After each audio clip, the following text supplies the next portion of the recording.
Notre reporter Jean-Charles Sibaï s'est intéressé au séjour des deux avocats français en Côte d'Ivoire, l'ancien président du Conseil constitutionnel français, Roland Dumas, et maître Jacques Vergès. Ils sont partis à l'hôpital militaire d'Abidjan où sont internés les blessés des casques bleus de l'ONUCI.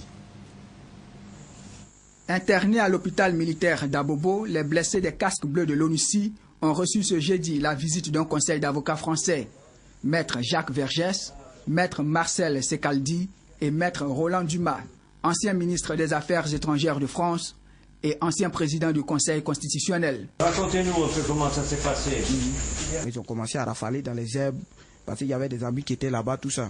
Et puis dès qu'ils sont arrivés, nous à notre niveau, nous on a commencé à courir.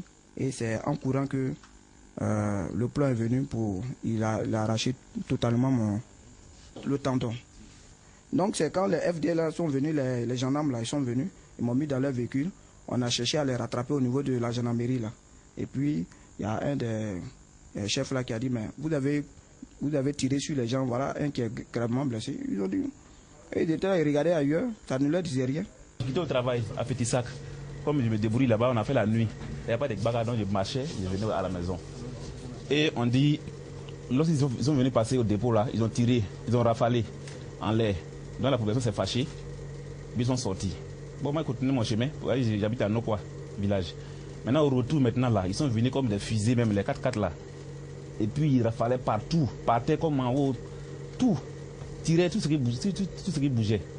J'ai pris mes mains pour cacher ma tête un peu pour faire les 4 pattes. Un coup, j'ai reçu quelque chose, je suis tombé.